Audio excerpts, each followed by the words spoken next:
Hey everyone, it's Jonathan, and welcome back to the Disney Movie Marathon. Today's episode is the first of a recurring series looking at the different eras of Disney animation history. Disney fans have mostly agreed on 7 distinct periods of Disney history, with films that are all grouped together for a variety of reasons, partly to do with what was going on within the Disney company, and partly to do with what was going on in the world at large.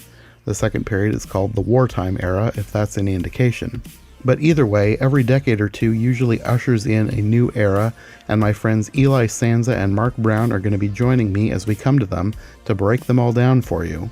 In this first era episode, we're talking about the Disney Golden Age, the shortest of all the Disney eras, spanning just 6 years and 5 films, from 1937 with the release of Snow White to 1942 with the release of Bambi. A lot of people would be surprised to learn just how brief this period is, but the Golden Age of Disney was likely cut short by the US's involvement in World War II, but we'll talk about that when we get there. In the meantime, let's just jump right into the Golden Age of Disney with Mark and Eli.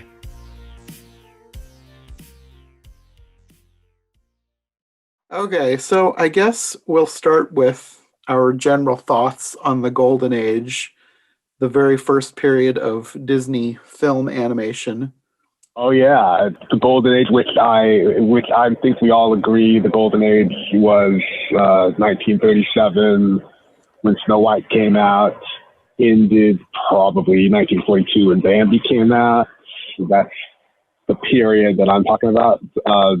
Important one in like all animation history. It was like the 5 movies that they made in that period were like it was practically creative peak of the Disney artists. Like the creative peak of the Disney Renaissance was like Little Mermaid to Lion King. This one, the one that came earlier, like Snow White to Bambi, is like the one for the classic animated. And these movies are like so masterfully crafted in everything, their characters, their stories, the writing, the gags, the music. It was like brilliance. They were all brilliance.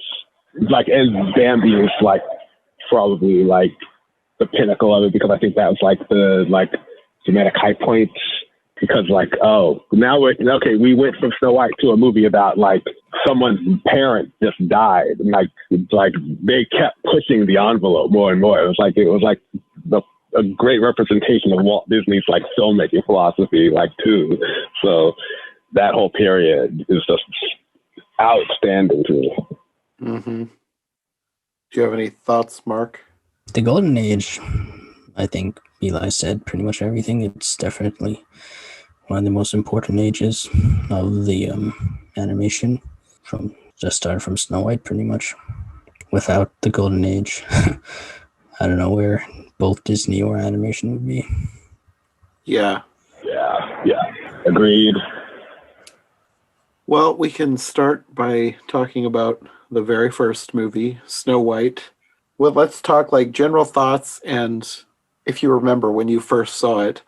For me, I don't remember exactly when I first saw it. I just remember we were at somebody's house and they played it for us. And it wasn't one that we watched a lot as a kid. Like when my brothers and I were all kids. I don't remember watching this very much. I remember that one time watching it, and maybe we borrowed it from the library sometime after that, but it wasn't one we went back to a lot when we were kids. Yeah, I watched this a lot as a kid, and I remember having access to the VHS tape, but I don't remember the first time I ever saw it. As long as I knew I've seen it. Yeah, I remember this one wasn't one of the movies that we grew up with in my house when I was a kid. It took me a long time to see this movie. I always wanted to see it because I've seen clips of it on other videos and that we had, and I've heard that it was like the first animated Disney feature film, but I didn't watch it until like I was a teenager when they finally borrowed it on VHS, and maybe it was because I didn't have a childhood attachment to it that I wasn't a huge fan of it. I was more into other movies. Like, I appreciated it later though. like I said, I always appreciate things when I watch it when I'm older, and this one I can see why it was so highly regarded. But yeah, it took me a long time to finally watch it. I did not grow up with it. So, is there anything about Snow White that really stands out to you as like extremely memorable or extremely important? I think everything about it, from the it laid the foundation for what we would expect in terms of quality of Disney animation. It started the it was the first Disney princess, so it laid that foundation of what a Disney princess would be like. It gave us songs and what we'd expect from a Disney movie. It gave us characters, supporting characters and main characters. It gave us a villain that was iconic. Pretty much everything that we expect from a Disney movie was because of Snow White. I never really thought about that before, but yeah, Snow White basically laid the groundwork for for pretty much every recognizable Disney trope. Yeah, that was one of the most significant things about the movie. The fact that it was like it laid the groundwork. It was like everything that people associated with Disney films was started with that one. And I think it's still, well, I know some people may disagree, but I think it still holds up pretty well today. Yeah, no, I totally agree. It's completely watchable, both from an entertainment perspective and an artistic perspective. But I don't get bored watching this film. Yeah, it's like some people say that it's like dated. Like some parts of the movie are dated, but like those things don't necessarily mean that it's not a good movie. Like I don't know if I would call it a masterpiece. It's more like I call it like 9 out of 10.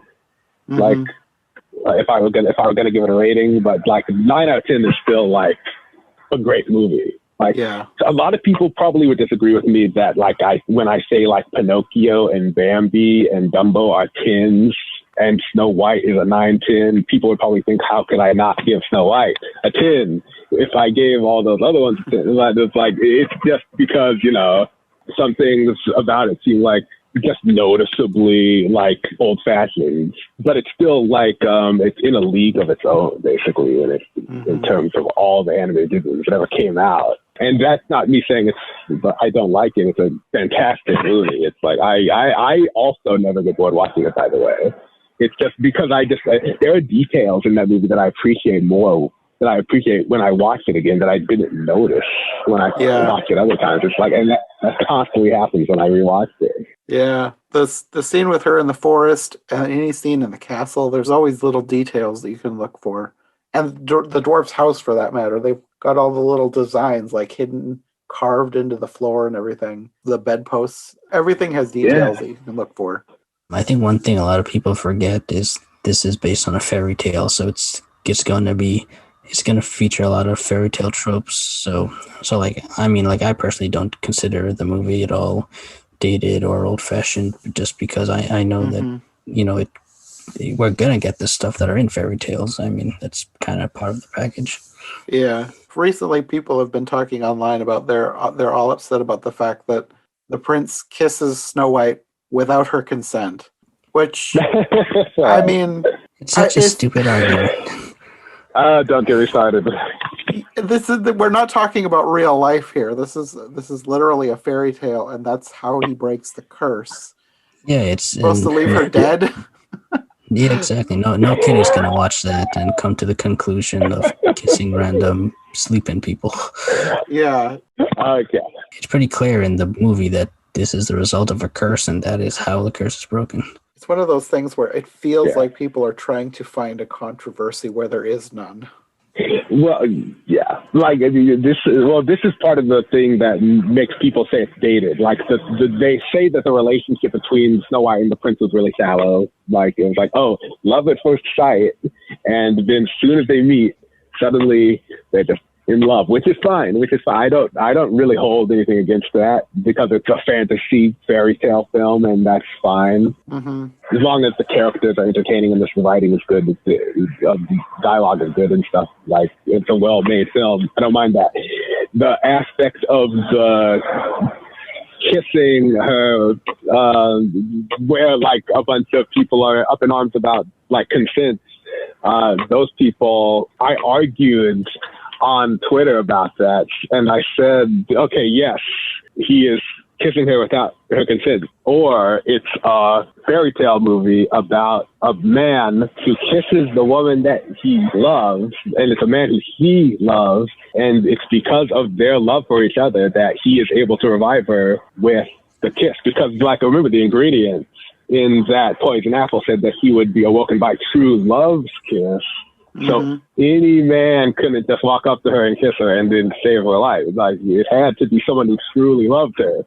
So that was the aspect of it that it seems like people are missing when they're complaining about that.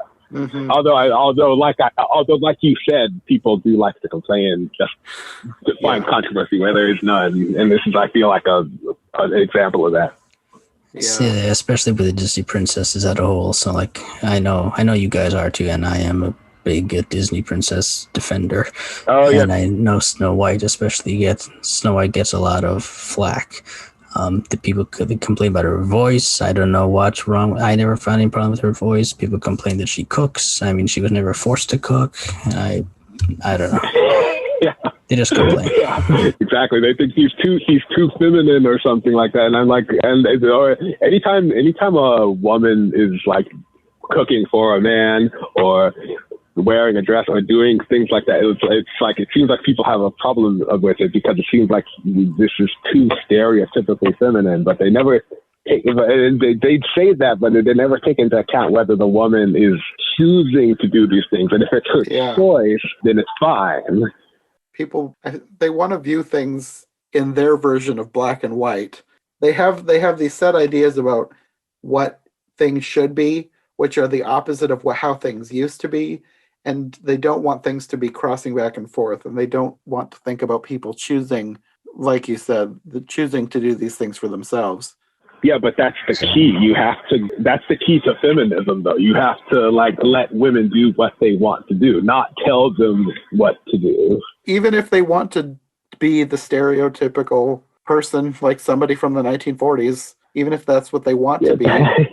Yeah, and actually, I do find myself defending Disney princesses. Just like you said, Mark, I find myself defending Disney princesses, too. It's like, it's because there's just an anti-girly thing going on that it seems like people are crusading about. Well, at least Snow White, we got her back. I feel like this will probably come up again when we get to the Silver Age and talk about Cinderella, because there's a lot of similar arguments about Cinderella. I could go on. Literally every single princess. Yeah, I could go on. We'll save that for a future podcast.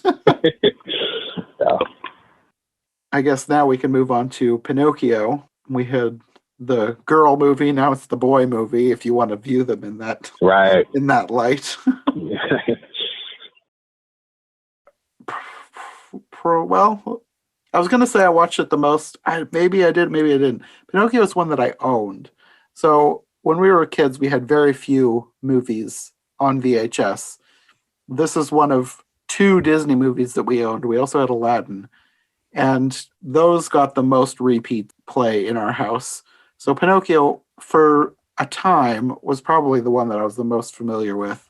And it's kind of funny because people nowadays talk about Pinocchio like it's super traumatizing and dark. And I guess now that I'm an adult, I can see that. But I never saw that when I was a kid. Like the donkey transformation scene, I don't think that bothered me when I was a kid.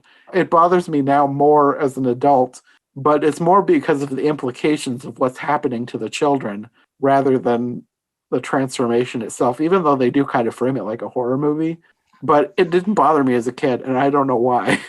I'm exactly the same. When a lot of people our age talk about scenes that traumatized them as kids, especially in Pinocchio, I was fine with them when I was a kid. Like I wasn't traumatized. I knew there were bad things happening, but I was more of the kid that was like, oh no, what's going to happen next? Instead of the kid that, like, I guess not savored, but sat there with the moment.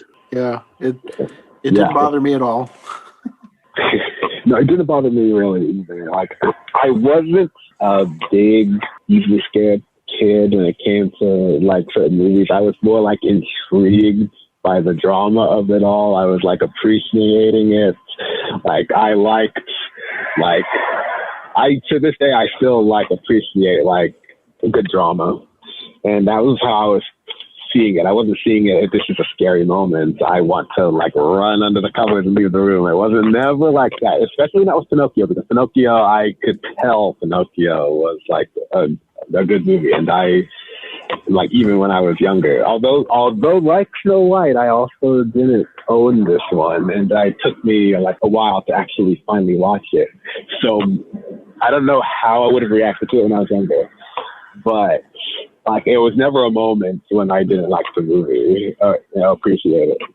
Probably just one of those things where different kids are scared of different things, and this one didn't trigger my fear response in any way.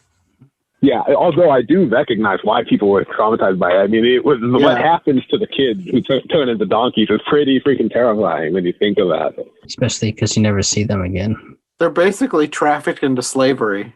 And the weird thing was that I don't think I realized it until I did a podcast with my cousin Sarah. We were talking about it. It was like, none of the bad guys in this receive any sort of comeuppance. Like, they all get away with literally every evil thing that they're doing, and presumably continue their evil deeds forever or however long. They continue to kidnap and enslave children. They're never stopped. Yeah. I mean, you could argue Lamboy. Lamboy is the only one that gets comeuppance. I guess so. Arguably Lamboy got his comeuppance.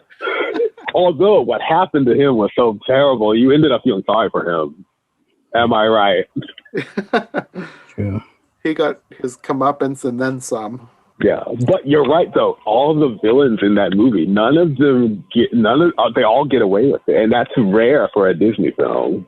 Yeah, I think it's also due to the source material of Pinocchio itself is a very dark story. That's right. Yeah, I don't remember the entire book. I do remember reading or having the book read to us when we were kids, and I remember it being a lot darker and a lot more, I think, even violent. I think at one point the cricket gets killed. Yeah, that's true. Yeah, the cricket's not he does die. Yeah. The cricket was only in one scene in the book, and he died after. Okay, I didn't remember it being that short of a time with the cricket. I thought he was in more than that, but it's been a very, very, very long time since I've read that book. I think there's a scene, if I'm not mistaken, where Pinocchio almost gets hanged, if I'm not mistaken. I think you might be right.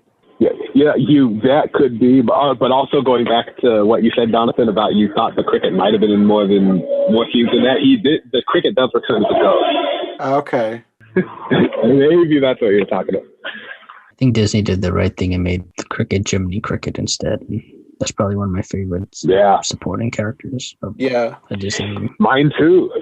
The movie needed somebody like him. Yeah.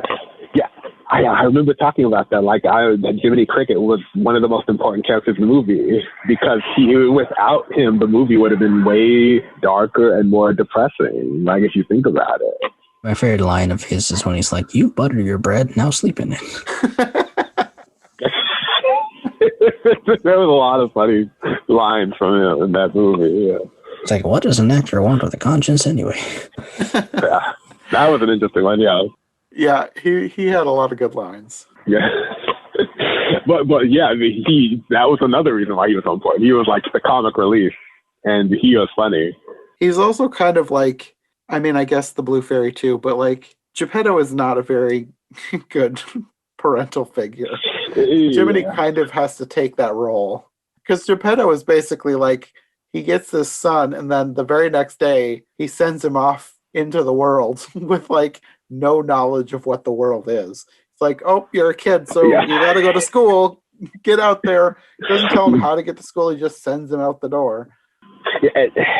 And by the way, he's a wooden puppet, and he thinks people are just going to accept him. Like, no wonder, like he got like sidetracked on his way to school, like because a puppeteer literally kidnapped him the first day. It's like he should have known something bad was going to happen. Yeah. Well, the third movie in the Golden Age is probably my favorite. And I think we've had this discussion before, but that sentiment is not shared in this group. But Fantasia, I did not own Fantasia, but for some reason, it was one that I watched a lot. And it was one of my favorite movies as a kid, which is very weird because, like, Fantasia is barely a kid's movie. Like, there's some scenes that kids will like. I don't know why. I love this movie so much. My grandpa had this, so that was the only kids movie that we could watch at their house. And then I knew another family. At this point, I don't remember who they were, but I knew somebody else who owned this movie. Anytime we went to that place, I knew they had Fantasia. I wanted to watch Fantasia. I loved the dinosaurs. That's probably why I loved the movie so much. But I liked the whole thing. So I don't know. It's like I was willing to put up with the slower parts because I knew the dinosaurs were coming. Because at that point, I don't think there were that many movies with dinosaurs. So it was kind of like a rare thing. I'm not even sure I'd heard of The Land Before Time. So yeah, this is like the only way I could see a movie with dinosaurs. So I loved it for that. I also loved the Pegasus scenes. But yeah, it's a weird movie for a kid to like. But for some reason, I loved this movie. Well, like, I guess it's my turn. Yeah, you go. So, as both Eli and Jonathan know, I'm not a fan of this movie at all. This is actually my absolute. I'm getting a lot of hate for this, but this is my absolute least favorite in the entire Disney canon. What? I think it's the most boring movie I've in the canon as well. I recognize it for its art. I recognize it for its importance. But I would much rather watch Fantasia 2000 over this. I would much rather watch Chicken Little or Home on the Range over this. And that's all I gotta say. Yes. Okay. Yeah. No. Mark and I have talked about this movie before. He's told. We've had conversations about how he doesn't like this movie.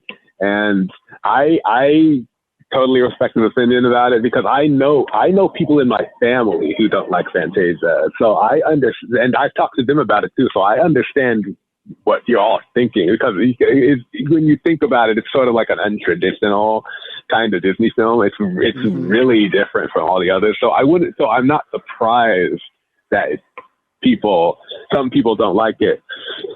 The reason why I love it though is because I am okay. So I love classical music. That's one thing. Like that sold me.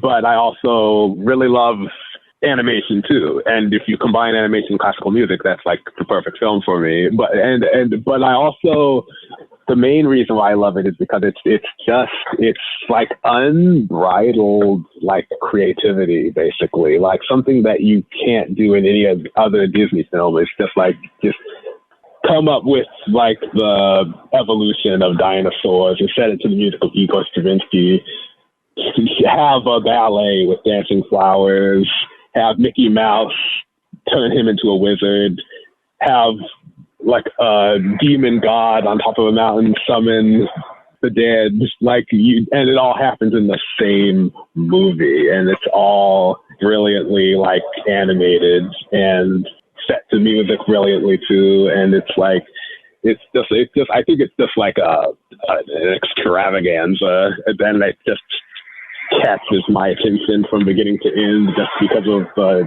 sheer artistic power of the whole film. It's completely different from any other movie, and that's kind of why I like it so much. It's because of just how different and how Walt Disney kind of pushed the envelope when he was making it, trying to create something memorable and different and creative, and almost all the segments in the movie I love. Yeah, I feel pretty much the same way. And one thing that I just thought of, kind of tying back to our discussion about Pinocchio, the final scene with Chernabog, that's another thing that people always talk about as a traumatizing childhood movie memory. Yeah. For some reason, that didn't bother me one bit. I don't know why. It seems like something that should have. But I was not scared. I was not fazed. I just watched it and whatever. I didn't care at all. It did not bother me a bit. I don't know why. Do you remember what your reaction to it was? Were you just like amazed by it? I don't know if I had any reaction other than just watching it because it was interesting. Well, see, I watched Night on Bald Mountain when I was a kid. It was like before I actually watched Fantasia, I saw some of the segments in the film on their own outside of the context of the movie. I saw Sorcerer's Apprentice, Night on Bald Mountain, and Dance with the Hours because they aired clips of the movie on Disney Channel sometimes. And and also I think they showed clips of them on the Wonderful World of Disney, like before it was called Wonderful World of Disney, when it was called like Walt Disney Presents, like in the 50s, because they aired reruns of the Walt Disney narrated like anthology series on Disney Channel too, and they showed clips of Fantasia on that sometimes. That was when I first saw it, and I remember it was I wasn't really creeped out by it either. It was just really, I'd never seen anything like it, and I was mesmerized by it. But it wasn't scary. I understood why other people found it scary because it is pretty creepy. But yeah, I was kind of the same. I was just glued to the screen basically. When did you first see this, Mark? I saw it late in life because it was one of the last ones in the canon that I hadn't seen. I want to say maybe 8 years ago, something like that. Okay, so you didn't have a chance to be traumatized as a kid. Correct. For me, I think my favorite parts are probably the dinosaurs and the Pegasus scenes. That's the thing that brought me back over and over again as a kid. I loved those scenes, and I was willing to sit through any of the slower parts because I knew those scenes were coming. I know you don't like the movie as a whole, but is there any parts that you actually like or would watch on their own? I do like the Sorcerer's Apprentice scene, so I mean, I get to enjoy that in Fantasia 2000 anyway. So Yeah, I do like that. What about you, Eli? Do you have any favorite parts? It's hard to say because I love so many of them, but if I had to choose like a part that like really stood out, the Sorcerer's Apprentice, just like Mark said, that's probably my favorite scene in the whole movie because everything about that segment with Mickey Mouse is just perfectly done, from the storytelling to how it's set to the music. Like that was the most polished of all of them. But I also really love Dance of the Hours. Dance of the Hours, the one with the hippo and the alligator. That one is probably my second favorite because that was really funny and creative, I thought too. But I also really loved the dinosaurs, just like you, Jonathan. And I also really loved the ending with Chernabog because I'm like a sucker for like images of like demons and darkness, and because those can be really creative. There can be really creative monster designs that can inspire me when I was a kid when I saw those, because I liked drawing stuff like that, horned creatures and things. And but I also really loved how at the end it sort of was there was a hopeful tone when there's these pilgrims holding candles marching in the distance, and how it was like we went from evil to hope. I thought that was a good ending for the movie too. Yeah. Okay, well, if we can move on from one of the most experimental and artistic movies into one of probably Walt's safest bets, Yeah. which was Dumbo. This one, I think I watched once as a kid and never again until adulthood. So this is probably one of the movies that I'm least familiar with because I barely remembered it as a kid. I knew it existed because I'd seen it the one time, but it must not have made that much of an impression on me because we never borrowed it from the library again like we did with other movies that we really loved. So this one, I guess it's not really one of my favorites, but that doesn't have to do with the quality of the movie. It's just the fact that I haven't watched it very much. I watched this one quite a bit growing up, and again, it's probably not like my top 10 favorite, but I do enjoy it. I think like you said, it's a safe bet, and it's a safe movie. And funny enough, this is when the library started to get DVDs for the first time, I remember this was the first DVD I borrowed from the library, and we had just gotten like a DVD player for the first time. I also didn't grow up with this movie either. It was like something I watched later in life. But when I watched it, it was really good. It was like, I remember loving it. And I do think it's like a masterpiece, like a little bit underrated by a lot of people because it's not as ambitious as Bambi and Snow White and Pinocchio or Fantasia. It's like sort of like the low budget, hour-long, cute movie about the baby elephant that's sort of like underlooked.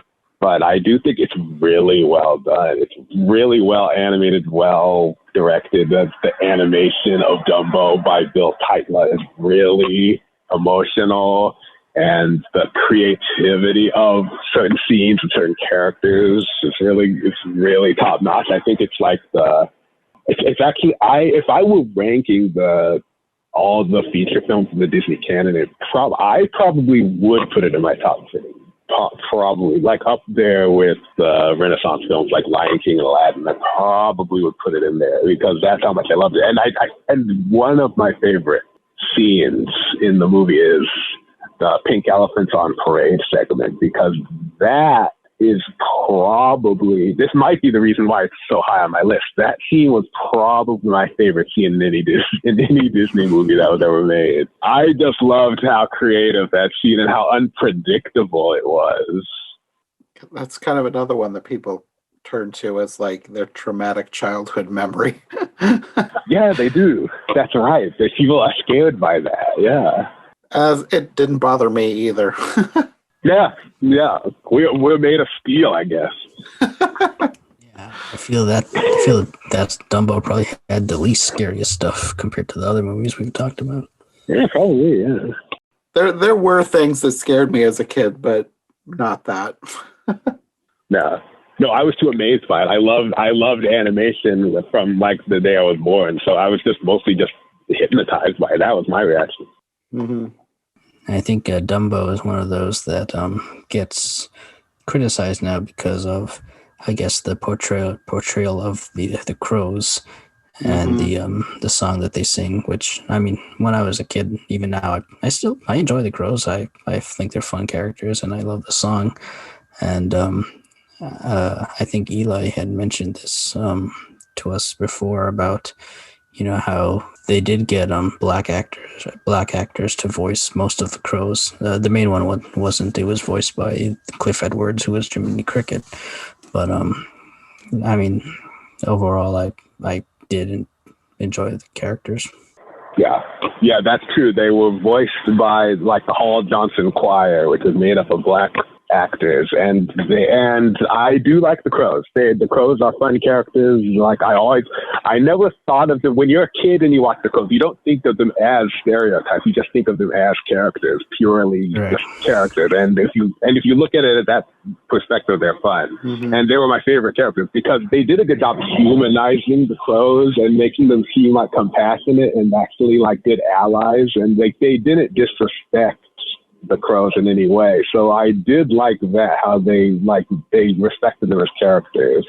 So they're not like bad characters. If you like their origins of being based in like minstrel shows and like the attitudes of like a lot of like black actors and how they acted and how they were a little stereotypical in the way they talked. That the origins aren't great, but if you just take them at face value and just judge them on their own, I actually do appreciate them as characters and the way they portrayed them. Yeah, I feel like this is one of those things that you need to think of it from a historical perspective and realize that it was made in the time that it was made, and we can't change that. If they made this movie now, they would do things differently. Yeah. But it wasn't made now. So I feel like it's not one of those things that it's worth getting upset about because it was made when it was made. Yeah. Yeah. That's exactly how I feel. Thank you for saying that, because that's exactly how I feel. Like, it's like a lot of movies don't hold up, and they will never hold up because they were made in the 30s or 40s, and it's impossible for them to hold up. Mm-hmm. And we recognize the problems with them now, and we would never do them today. So like you said, there's no point in getting upset about it. And I'm a historian. I have a historian brain, so I'm always thinking about stuff like this, and that's always been my attitude. Yeah. Yeah, every movie is made, for the time and during the time that it's made. I mean, even now, like, there are movies that were made, 10 years ago that people are finding problems with now. And, that's only 10 years ago, much less something that was 70, 80 years ago. Yeah. A lot of people actually don't like it when when you point out movies from the old days are bad, because they think sometimes that if they like it, that means that they're racist or something, or they make me feel guilty for liking it if you point out that it's wrong. But there's actually nothing wrong with liking a movie with a stereotype in it or something like that, as long as you recognize that the stereotype is wrong. And because movies are multifaceted, there are multiple things about all movies that are enjoyable. Some parts of a movie are good, some parts are bad. As long as you recognize that and you're smart about it, then there's nothing wrong with it. Mm-hmm. It's kind of like people. Like, there's no person that's going to like be the exact person. Like, nobody's perfect. Like, that's such a cliched saying, nobody's perfect. But that's like with the movies, no movie is perfect. Yeah, exactly.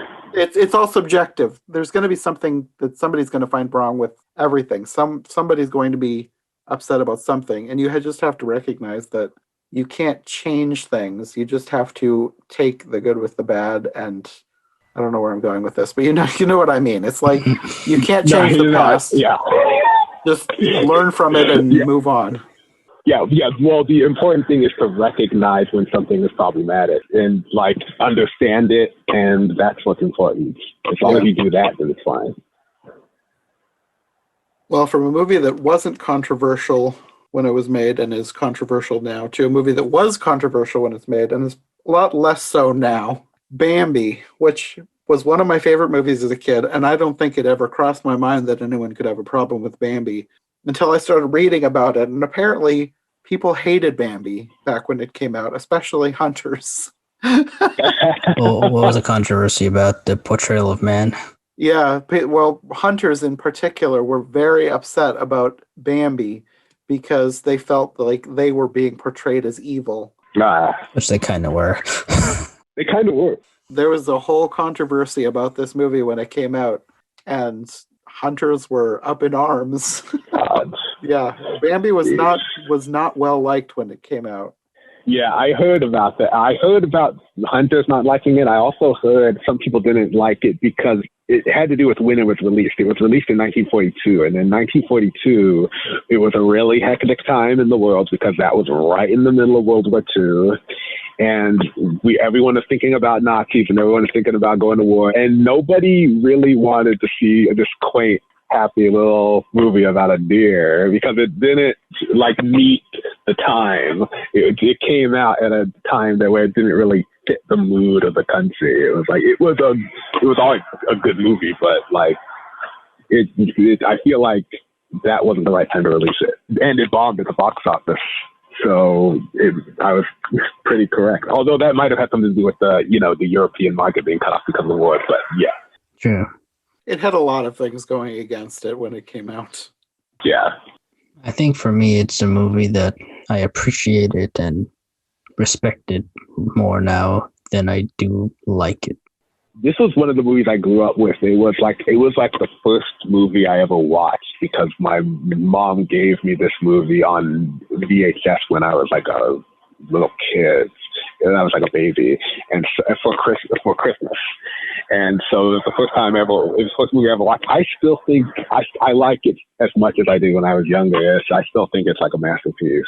Like, the thing I like most about it is that it's a lot different from any other animated movie most other animated movies, because it's not a plot that's very easy to explain. It's mostly just a series of things happening. It's basically like the life of a baby deer growing up from spring to summer to fall to winter, and it's just living his life. And there's no villain. There's a villain, but it's not a traditional villain. You don't see the villain, and no one in the movie sings. It's not a musical really. It's like arguably there's a little bit of a musical, but most of the characters don't sing, and it's just like it's not a traditional kind of movie at all. It's just completely creative, and how it's just a life. It's just forest life, but it's still compelling to me though. The title of the book that Bambi is based on is Bambi, A Life in the Woods. So right. There's a lot of things that they changed about the book, but they kept that aspect of it. It's the story of a baby deer growing up in the forest. I never read that book, but I wonder how that book goes, because like how do you write is a book incredibly dark. I read it as a kid. Oh. It is not a kid's book. It is incredibly dark. They sanitized so many things for the movie. Okay. Wow. It is not a kid's book at all. Interesting. There's one scene in this that has stuck with me as through to this day. Like, I don't remember everything about the book, but there's one scene that stuck with me from when I was a kid. There was a deer that they were friends with. Bambi, I think Bambi, Feline, and maybe another deer. I don't remember all the deers in their group, but they were friends with this deer named Gobo. And when he was a kid, he went off to live with humans. So years later, they find him again when they're all adults, and he's trying to explain to them, no, humans aren't bad. There's no reason to be afraid of them. And then later on, man is in the forest. So he's like, here, I'll show you. I'll show you that there's nothing to be afraid of. He gets shot right in front of them. Oh, no. Wow. Yeah. Bambi was not a children's story, but they somehow managed to make it one. Disney's kind of good at that. Interesting. Yeah, he is, isn't he? Wow. Yeah, that deer never showed up in the movie. Why? I wonder why. Why his choice? My God. I didn't know that wasn't a children's book until now. That's good to know. Interesting. Yeah, no, it's not a kid's book. I don't think he wrote any books that were for kids, but a lot of them have been made into movies that are for family audiences. Like The Shaggy Dog, that's another one of his books. Oh, yeah. I haven't read that one, but I don't think it's a kid's book. I'd have to read it to find out. But most of his books are very dark, and they are more naturalistic, like they're trying to paint a realistic version of how life would be in the woods. Like, it's hard for animals. So yeah, most of them are not really kids, aimed at kids. Right. Wow. Well, that was smart that he changed it, because that movie would not have worked if it was a straight adaptation. I'll tell you that. No, there's another passage in the book that's basically two leaves contemplating the meaning of life before falling to the earth, dead. Oh. It's like in fall. I heard about that. I can totally see that as like animated short or something. Yeah. I think they might have storyboarded something with that, and part of it sort of ended up in the movie. Like, there's a shot, like, the leaves are not talking, of course, but there's like a shot of two leaves at the beginning of autumn that it's like focusing on the leaves, and then they fall and are floating down. So it's like a nod to that scene, but it's not that scene. Yeah. Yeah, I totally remember the scene where the two leaves were falling together. Like, I didn't know they had a backstory where they were friends. But, yeah. I heard of that, though. That's interesting. But yeah, Bambi was one of my favorite movies as a kid, and that's why I read the book, because I loved the movie so much. I was like, I got to read the book this is based on, and then it turned up in the library's free box, because the library would have this box of like old magazines and books that they would give away to anybody who wanted them. And Bambi showed up there along with its sequel, Bambi's Children. And I grabbed both of them. I was like, I can finally read these. And yeah, it wasn't. I was not the target audience for them, but I read them anyway. I Yeah. didn't realize there was a sequel book too. Yeah, yeah. They never made the sequel. Yeah, they never made the sequel. But they did make a Bambi. They made a Bambi too. But The Bambi 2 has nothing to do with the sequel. The sequel is called Exactly. Bambi's Children. Ah, okay, right. and I think Disney has announced a live action remake, like how they did with the Lion King of Yeah. Bambi. I wonder. Well, first I wonder how that will work, but I also wonder, are they going to just remake the movie, or are they going to stick closer to the book? Because if they just remake the movie, it's one of those things where I'm like, does this really need to exist? But if they are trying to do it closer to the book, I'm curious and interested because the book could work as a very different kind of movie. So I don't know. We'll see. Yeah, I only think they should do live action remakes if they completely change it from the animated movie. Otherwise, I don't see the point. I did not like the live action, or whatever you call it, the 2019 version of The Lion King, because it felt pointless. It was just the worst version of the animated movie, basically, just with character faces that were more stiff and less lifelike. That was all it basically was to me, and that's why I'm dreading the rest of the remakes that they're making. Yes, as long as they make it different or give it a reason to exist, I'm fine with it. But don't do a straight remake. Yeah. I'm not inherently against remakes like a lot of people are, but I do think that they need to have a reason to exist other than just making a different version of the same story. Because like with The Lion King, when they first announced they were making that, I think even one of the producers was like saying that it was not going to be a remake, like a shot for shot remake. It was going to be its own thing.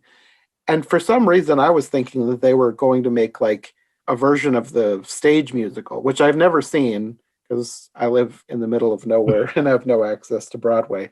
Yeah. But I was hoping that that's what they were going to go for, was do a computer animated animal version of the stage musical that has humans in animal costumes. I wish they had done that. And then when I go to see this new version, I'm like, I mean, I'm not that familiar with the original because that wasn't one we watched a lot as a kid. I probably watched it like once, but I recognized pretty much everything. I was like, I know this, I know what's happening. All the songs were the same, but worse. Yes. Oh my God. It was disappointing. I mean, it wasn't a terrible movie. I didn't think it was horrible like some people did, but it was one of those things where it's like, this really didn't need to exist. Yeah. Which one? The Lion King? The original or the remake. Oh, okay. Yeah, it was. I didn't think it was horrible, but it wasn't good enough to justify its existence. I didn't think. Well, that's why I hope they don't do anything similar with Bambi. Yeah, no, Bambi. If they, I mean, not that I want them to exactly adapt the book, because like who are they gonna be targeting that towards? Yeah. But like, I think it has potential if they do it right. They don't have a great track record with these. Like the remakes can be very hit or miss. Yeah, they can be. That's the suspense with it. It's like, is this going to be good? Is this going to be bad? Who knows? Yeah, but yeah, I'm not inherently against them, and I do. I mean, I guess I enjoy them for what they are, but like to go back and I don't think they're like instant classics the way the animated ones are. Yeah, agreed. Anyway, that was kind of a rabbit trail. That's fine. I guess, do we have any more thoughts about Bambi before we close? I already called it a masterpiece, so I'm done. That's the important. I respect the movie. Well, before we close, I want to do a ranking. Like, let's go worst to best, and I don't think any of these are actually worst, but like least favorite to most favorite. So, I guess Eli, do you want to go first? Yeah, I would rank these 5 movies from least favorite to most favorite. Snow White and the Seven Dwarfs, Dumbo, Pinocchio, Fantasia, and my number 1 favorite is Bambi. Okay. So mine would be Fantasia, of course. Bambi, Dumbo, Snow White and the Seven Dwarfs, and then Pinocchio. feel like yours is almost, not exactly, but almost the exact opposite of mine. Nice. So my least favorite is Dumbo, just because it's the one I'm least familiar with. And then Pinocchio, Snow White, and then my top two are my childhood favorites, Bambi, and then Fantasia. So all three of us had different favorites and different least favorites. Yeah, very different. Yeah. Which is fine. I think it's more interesting that way. Yeah. Things would be boring if everybody agreed with everybody about everything. I agree. Yeah. This podcast would be way more boring if we were all saying the same thing. So yeah, that's totally true. Yeah. Well, thanks for joining me on this. This was a lot of fun. We'll have to eventually come back and do the next era in Disney animation, the package films or the war era, Oh, that's gonna be whatever you fun. want to call it. Yeah. So, It's a very interesting era. It'll be fun when we get there. yeah. Oh, I could talk all about those. Yeah. Okay, well, until then, do you want to let people know where they can find you? Yeah. I am mostly on Twitter, and my handle is @eJunkie2014. That's where I nerd out, talk about all my favorite like Disney films, and also just any film at all from any studio. And I also have a blog called eJunkieblog.com. And if you go to my Twitter, I'll send you the link to that. And that blog is where I talk about the history of films and TV shows and video games and animation and all kinds of neat stuff like that. Okay, and Mark? And I have two blogs, The Animation Commendation at theanimationcommendation.com. It's an animation-themed blog about animated movies, and I run my own game show there. And then I have a live-action Disney blog called myliveactiondisneyproject.com, and I'm trying to review and watch every theatrically released live-action Disney movie ever made. Okay. Well, I will have links down below for those, and I guess we will see you next time. See you real soon. Thanks for inviting us. Yeah.